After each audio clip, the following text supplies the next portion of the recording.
एक ऐसी दबंग खातून से मिलवाऊंगा। नादिया ख्वाजा उनका नाम है। एक कनाल का लग्जरी महल नुमा घर उन्होंने आवारा कुत्तों और बिल्लियों के लिए वक्फ कर दिया है। इस घर में आवारा कुत्तों और बिल्लियों को सैकड़ों के हिसाब से रोज 3 टाइम का खाना दिया जाता है। आवारा कुत्ते जो कि जख्मी होते हैं, जिनको लोग जहर दे देते हैं, उनको ये रेस्क्यू करती हैं और रेस्क्यू करके इस लग्जरी घर में लेकर आती हैं और उनका इलाज करती हैं। नादिया ख्वाजा साहिबा दबंग शख्सियत है। उनका लाइफस्टाइल क्या है, उनकी कहानी क्या है, आइए नादिया ख्वाजा साहिबा से जानते हैं। नादिया साहिबा कब से कर रही हैं ये काम? मुझे तकरीबन 6 साल हो चुके हैं।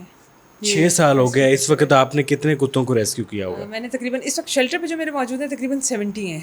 वो अंदर बाहर आते जाते हैं, खाने का टाइम तो लाजमी आ जाते हैं। वैसे कितने किए हैं हमने? 500 प्लस किए हैं। 500 छोटा है, ज़्यादा किए हैं। इस काम का शौक कैसे हुआ? आप तो बड़ा लग्जरी लाइफस्टाइल जी रही हैं, तो फिर इतना मुश्किल काम क्यों कर रही हैं? वो हम पहले 2 साल मैंने जो है वो आवारा जो डॉग्स होते हैं उनको मैं खाना डालती थी। फिर उसके साथ साथ मुझे वो ज़ख्मी जानवर भी मिलना शुरू हो गए, तो फिर उनका ट्रीटमेंट वगैरह करना होता था। हमें पता नहीं था इस चीज़ का कि इनके वेट भी होते हैं और इनको रेस्क्यू भी किया जाता है। फिर हम घर ला के उनको ट्रीट करते थे। वेट्स का पता किया, डॉक्टर्स का। फिर घर पे मेरे इस तरह एक एक करके 35 डॉग्स हो गए, जो कि मेरे लिए रखना मुश्किल हो गया था। तो फिर मुझे शेल्टर बनाना पड़ा इनके लिए। अभी भी लेकिन घर पे हैं आपके? मेरे शेल्टर पे एक्चुअली बड़े कुत्ते हैं और बड़े कुत्ते जो हैं वो छोटे बच्चों पे अटैक करते हैं। मेरे पास सेपरेट जगह नहीं है जहाँ पे मैं पपीज़ को रखूँ, तो मजबूरन फिर मैं घर में ही रखती हूँ। जब ये बड़े हो जाएंगे ना 6-7 महीने के, तो इनको स्पे न्यूट्र करा के फिर हम शेल्टर भेज देंगे। लोग आपको कहते नहीं है कि आपका बड़ा दबंग अंदाज है? कहते हैं, मुझे कहते हैं कि डॉन रेस्क्यूअर है। कुत्तों को रेस्क्यू करना तो बहुत मुश्किल काम होता होगा। शहर के मुख्तलिफ इलाकों में जाना पड़ता होगा आपको? जी, काफ़ी मुश्किल है। इसके लिए एक्सपर्ट बंदे की ज़रूरत होती है जो रेस्क्यू करे। और सिर्फ लाहौर में ही नहीं, मैंने इस्लामाबाद से और कराची में ही कराया था, कराची से और पिंडी से, मरी से और साहिवाल, ओकाड़ा, सियालकोट, काफ़ी शहरों से मैंने रेस्क्यू करवाए हैं बच्चे। और काफ़ी मुश्किल काम है ये। काफ़ी पैसा भी ऑब्वियसली आपको पता है, एक्सपेंसेस लगते हैं इस पे काफ़ी, और इसके लिए एक्सपर्ट बंदे की ज़रूरत होती है। हर कोई जो है वो नहीं पकड़ सकता आवारा कुत्ते को। क्या मसाइल पेश आते हैं जब आप रेस्क्यू कर रहे होते हैं? बाज़ औक़ात तो ऐसे भी हमने 2000 केस रेस्क्यू किए हैं जिनमें मोहल्ले के लोग ही इतने बेहिस हैं कि वो कहते हैं नहीं इसको रेस्क्यू नहीं करना, इसको रेस्क्यू करने की ज़रूरत नहीं है।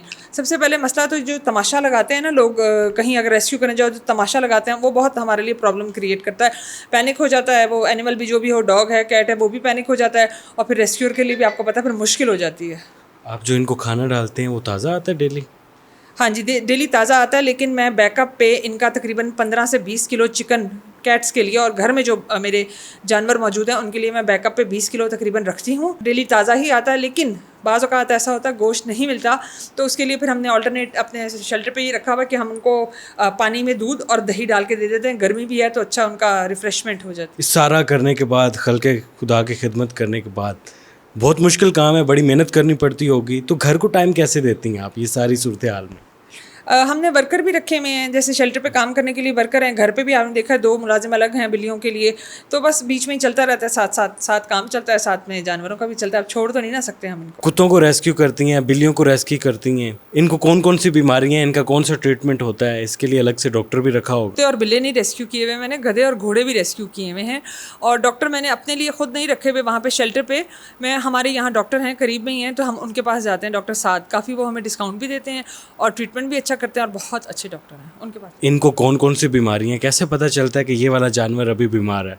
जैसे इंसानों में पता चल जाता है, इंसान की तबीयत ख़राब हो, खाना नहीं खाता है, इनके कान गर्म होते हैं, उसको हम डेली चेक करते हैं बच्चों को कि जिसके कान गर्म हो उसका मतलब उसको टेम्परेचर है, फौरी डॉक्टर पे ले जाते हैं, नहला लेते हैं।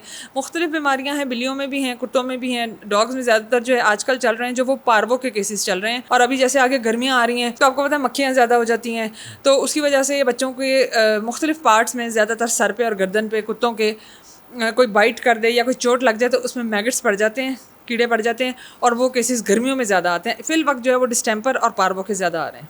ऐसा भी होता होगा कि लाड में आपको काट भी लेते होंगे? नहीं, मुझे आज तक किसी बच्चे ने काटा। नाखून मारती हैं बिल्लियाँ कभी कभी, लेकिन काटा कभी नहीं। अच्छा, ये बड़ी यूनिक चीज़ आपसे सुनने को मिल रही कि आप उनको बच्चा कह रही हैं।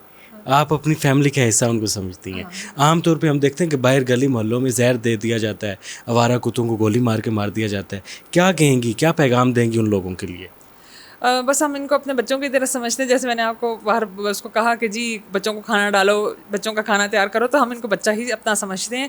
और सड़कों पे वाकई ये लोग, इनके लिए कि बहुत आसान है इन लोगों के लिए कि ये जानवरों को जहर दें, गोलियां मार दें, हुकूमत को ये नहीं करना चाहिए, जबकि ये हुकूमत ही कर रही है। कंटोनमेंट बोर्ड वाले ख़ास आते हैं और डॉग्स को शूट करके जाते हैं। आप में एक अनोखी सी ममता नज़र आ रही है इन बेज़बान जानवरों के लिए।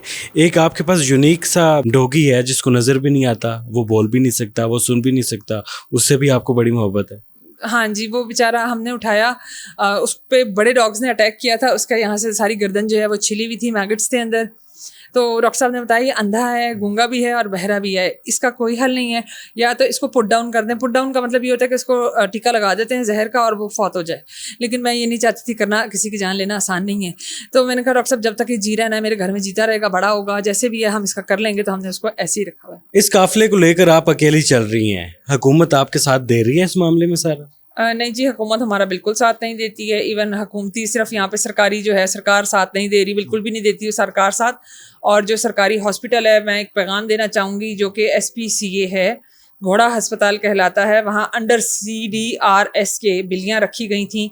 बहुत ज़्यादा बिल्लियाँ थीं, जिनमें से 18 मैंने रेस्क्यू की। उनकी हालत इतनी बुरी थी आप सोच नहीं सकते। वहाँ बच्चों का कोई ट्रीटमेंट नहीं हो रहा था और इंतहाई गर्मी में वो उनकी जान निकल रही थी। जहाँ पे वो उनका खाना और पानी पड़ा था उसी के अंदर उनका स्टूल भी था। कभी भी SPCA में छोड़कर मत जाएं। चेकअप के लिए तो खैर जाते ही बहुत कम लोग हैं, क्योंकि वहाँ एक्सपर्ट नहीं है डॉक्टर्स। लेकिन अपने जानवर वहाँ फेंक के मत जाया करें। वहाँ जानवर छोड़ने की जगह आप उनको जहर देकर मार दें तो वो ज़्यादा बेहतर है। क्योंकि अगर आप ये समझते हैं कि वहाँ ट्रीटमेंट होता है, नहीं, ऐसा कुछ नहीं होता। वहाँ खाना दिया जाता है, बिल्कुल नहीं। मैंने इतने किटन्स उठाए हैं 2-2 महीने के, जिनके आगे इन लोगों ने मुर्गी के पर डाले हुए थे। 2 महीने के बच्चे के दांत नहीं होते, वो बामुश्किल 1.5 महीने का बच्चा होगा, 2 का भी नहीं था। तो प्लीज़ इस चीज़ से एहतियात कीजिए और वहाँ पे अपने जानवर छोड़ के मत जाया करें। वहाँ ट्रीटमेंट वगैरह कुछ नहीं होता, ना वहाँ प्रॉपर तरीके से खाना दिया जाता है और ना ही वहाँ कोई कूलर या AC तो खैर नहीं होगा, पंखों का भी इंतज़ाम नहीं है और उसके प्रूफ्स मेरे पास हैं।